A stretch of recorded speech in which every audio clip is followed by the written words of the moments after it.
Do you want to develop consistent good habits like reading, going to the gym every day, learning new languages, or practicing new instruments? Or do you want to kick bad habits like eating unhealthy food, biting your nails, watching too much TV? 3 years from now, you can have what you need. You got to be careful about it. You can't have everything. You can have what would be good for you, but you have to figure out what it is, and then you have to aim at it. We know that sometimes you can be uncomfortable, but you can be uncomfortable and hopeful rather than uncomfortable and fearful. People go through their lives without knowing what it is they want to do. You don't have to be where you think you want to be in order to be happy. You just got to be on the way to where you want to be in order to be happy. You're going to get what you're looking for. So if you're looking for success, you're looking for happiness, you're looking for prospects, you're looking for recruits or clients, I'm telling you, the more you're consciously looking for those things, you're going to see them. When you're looking to win, you're looking for victory. Sit on your bed one day and ask yourself, what remarkably stupid things am I doing on a regular basis to absolutely screw up my life? And if you actually ask that question, but you have to want to know the answer, right? Because that's actually what asking the question means. It doesn't mean just mouthing the words. It means you have to decide that you want to know.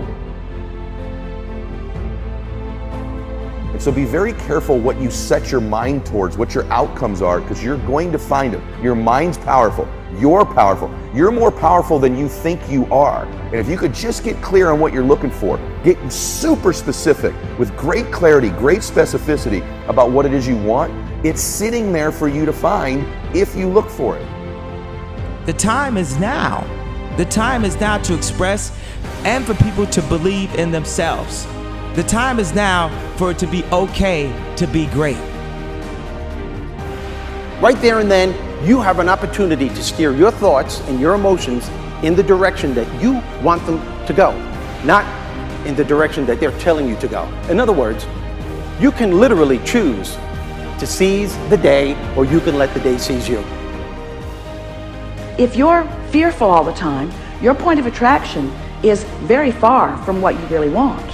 If you're ornery all the time, or a lot of the time, your point of attraction is different from what you want. Your emotions are your indicator of what you're doing vibrationally. Have you been listening to us long enough to sort of understand what we mean by that? Don't worry about what needs to be done. Think about who you have to be in order to get it done. Did you ever have a dream that was so big that you thought it was almost impossible to achieve? I've had those dreams. And while not every dream has become a reality, along the way I learned a powerful approach of picturing that has helped me achieve most. Since that day, I've had other dreams, other big dreams. And in each case, I would picture where I wanted to be, and I would visualize what I would be doing and who I would be doing with when I got there. As the saying goes, you can't make a basket if you never take the shot. I knew I would miss the shot sometimes, and the failure would dampen my spirit, but I would be better off for my efforts and I would be okay. People are addicted to all kinds of things, substances, but one of the greatest addictions, or rather the greatest addiction, you never read about it in the papers, because the people who are addicted to it don't know it. It's the addiction to thinking. It's actually addictive. Can't stop thinking. It's like can't stop drinking, can't stop smoking, can't stop eating, can't stop thinking.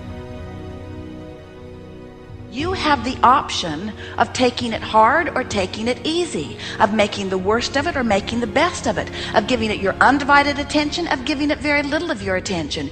You have more control over your focus than most of you have been exercising. And when you begin caring about how you feel more than everything else put together, so that you exercise your ability to focus upon things that do feel good, you begin to discover that in every particle of the universe there is that which is wanted and lack of it.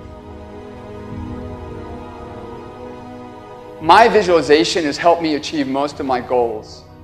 And what I learned along the way is it didn't take twice as much effort. It only took an extra 10%. When we fail, life continues as it is.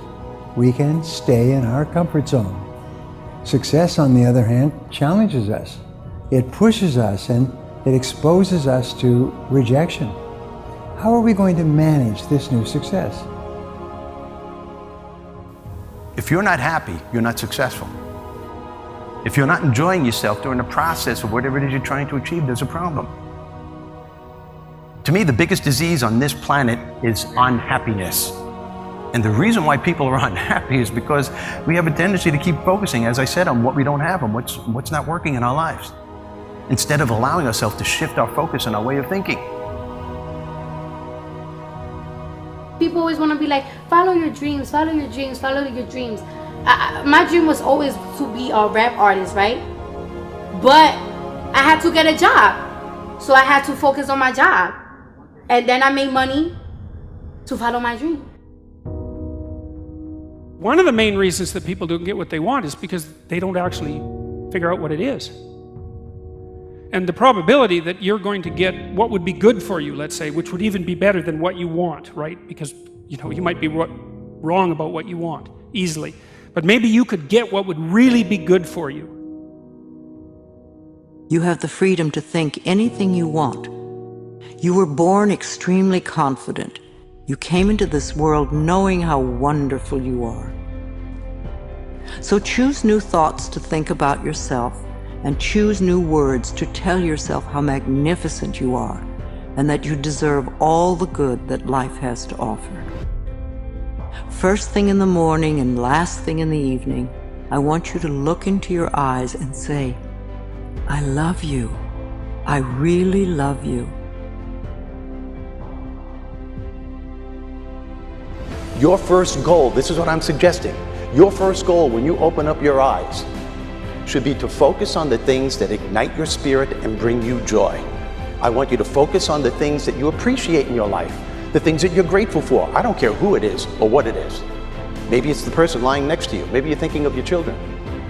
Maybe you're thinking of the dog or the cat lying by the side of the bed, a particular goal that you achieved. Maybe there's an event coming up on the weekend. Maybe you're meeting with your friends for lunch. You see, folks, it doesn't matter who it is or what it is. There's always something to be grateful for, to appreciate. And what I'm asking you to do in those few moments before you crank and get into your day is to focus on these things. Then why am I asking you to do this? Because an attitude of gratitude simply makes you feel good. And feeling good is the fuel that drives motivation. We've all made wrong choices and done things that we knew were not the best. It's one thing when other people do us wrong. We had a bad break. It wasn't our fault. We can have faith that God will restore. He'll pay us back. But when we bring the trouble on ourselves, when we blow it, it's easy to live in regrets, thinking that God's not going to help us. We made the mess. But here's the beauty. God knew you would mess up before He called you. He knew we would get off course, at times give in to temptation. He didn't base His plan for your life on you making perfect decisions.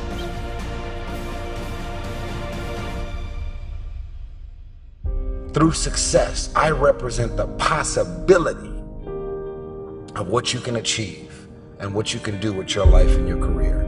Other people's success represents the possibility of what you can do. Those are the records that you can sell. Those are the type of tours that you can do.